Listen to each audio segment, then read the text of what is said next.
saya jelaskan begini, memang ada kebijakan baru dari Presiden berdasarkan Instruksi Presiden nomor 1 tahun 2022 tentang optimalisasi pelaksanaan daripada program jaminan kesehatan nasional itu, dan itu bukan hanya di kementerian kita BPN, sebenarnya hampir semua kementerian bahkan lembaga pemerintah. Di kita Inpres itu kemudian kita tindak lanjuti dengan ada surat edaran dari Pak Menteri, ya, dari Menteri ATR BPN nomor ini ya, ini nomor 5 surat edaran garing SE 400.HK.02/22. Ini tentang kepesertaan jaminan kesehatan nasional dalam permohonan pendaftaran peralihan hak atas tanah atau hak milik atas atau rumah susun karena jual beli. Jadi di sini sebenarnya hanya untuk permohonan peralihan hak. Jadi tidak karena kita kan banyak pelayanan ya, pelayanan pengukuran, pelayanan sertifikat baru, pelayanan pemecahan sertifikat, pemisahan sertifikat, ada mengenai roya, ya kan, ada penghapusan tanggungan, ada layanan-lain dan puluhan layanan di kita. Tapi ini yang berdasarkan impres daripada Presiden tersebut, ini hanya terkait untuk layanan jual beli, untuk peralihan hak. Jadi hanya ini saja. Ini menjadi salah satu syarat. Jadi dalam surat edaran tersebut kita syaratkan salah satunya adalah kartu BPJS. Jadi BPJS itu nanti akan kita lihat apakah dia pasif atau dia aktif. Kalau misalnya kita cek ternyata kartu BPJS-nya itu adalah masih aktif, maka itu bisa langsung jalan proses. Tapi kalau ternyata dia pasif, berdasarkan kita cek ininya, maka kita akan sarankan untuk ngurus dulu BPJS-nya di BPJS. Ya, kita sehubungan dengan ini sebenarnya kita kan sudah berlaku aktif efektif sejak 1 Maret.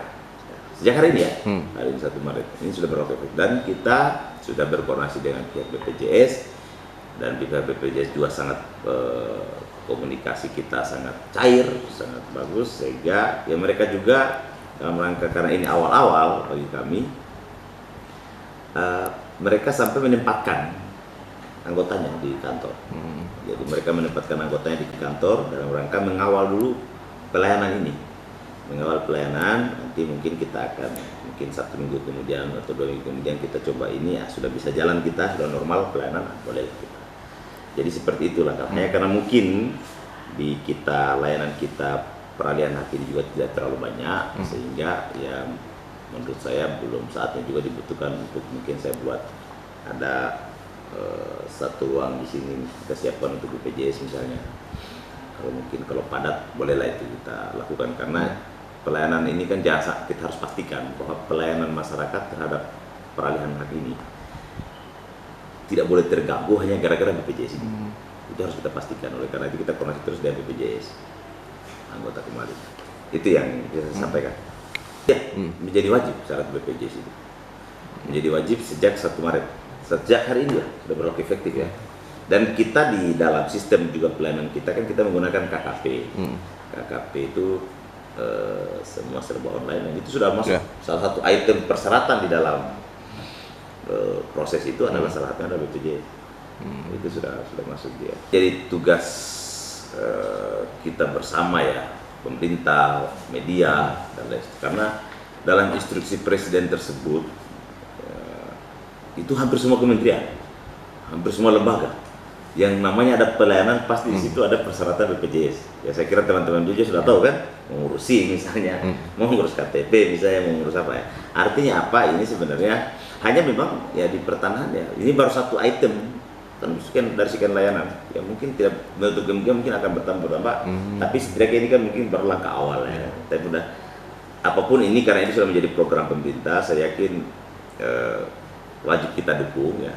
Ini kan diputuskan, ini bukan dengan serta-merta saja, saya kira ini diputuskan juga, keluar juga ini instruksi ini juga tidak semata-mata tiba-tiba atau ujung-ujung, tapi sudah melalui kajian yang sangat dalam. Ya kepada masyarakat misalnya yang membutuhkan layanan untuk peralihan hak ini, yang kalau kerennya orang bilang balik nama lah, ya, yang membutuhkan ini saya kira kalau memang misalnya belum ada BPJS-nya ya silakan dia uruslah karena itu kan untuk kesehatan.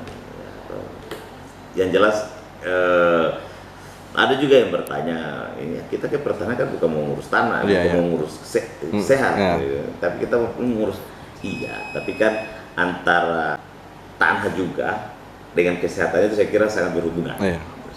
Bagaimana kita kalau tidak sehat kan tidak bisa kita ngolah, tidak bisa kita ngolah tanah, misalnya. Apalagi kalau misalnya tanah kebun misalnya kan, tanah sawah misalnya kan, kalau kita tidak sehat, ya kan tidak bisa kita olah juga itu kebun kan.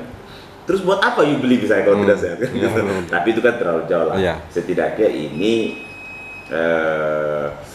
himbauan saya kepada masyarakat mungkin yang mau urus peralihan hak balik nama ya sudah supaya disiapkan memang dari awal kartu BPJS ya. Kalau belum ada silahkan mungkin bisa berkoordinasi dengan kantor BPJS setempat ya supaya bisa diaktifkan BPJS-nya. Ya BPJS juga sangat welcome, kita koordinasi dengan mereka juga sangat baik. Mereka siap membantu, dan mereka juga mau juga memastikan bahwa pelayanan di kita tidak akan terganggu hanya gara-gara BPJS. Mereka juga memastikan itu. Oleh karena itu kita sangat komunikasinya sangat cair karena ya kita kan harus berpikir untuk masyarakat. Jangan sampai pelayanan kita terganggu hanya gara-gara adanya tambahan persyaratan itu. Gitu kan. Nah, itu kita harus pastikan itu. Nah, ya mudah-mudahan masyarakat bisa memahami mungkin dalam 1-2 hari ini kita agak terganggu sedikit pelayanan ya karena memang namanya masih baru ya. Ya, karena ada penyesuaian. Penyesuaian. Makanya saya panggil orang BPJS datang di sini. Orang BPJS sekarang ada di kantor untuk mengawal dalam ini 1 minggu pertama dulu. 1 minggu pertama, mungkin 2 minggu pertama kita akan minta dulu dari mereka. Karena kita bagaimana mekanisme prosedur pelayanannya seperti apa, cara bukanya seperti apa, bagaimana kita tahu bahwa ini aktif, ini pasif. Ya kita kan tidak tahu yang mana pasif, yang mana aktif kan. Oleh karena itu ya kita butuhkan dulu mereka. Tapi sudah. Kita sudah jalan. Mulai hari ini kita orang BPJS sudah di kantor untuk mengawal pelayanan khusus yang terkait mengenai jual beli ini. Itu saja yang bisa saya sampaikan. Terima kasih sudah nonton. Jangan lupa like, subscribe, dan share ya.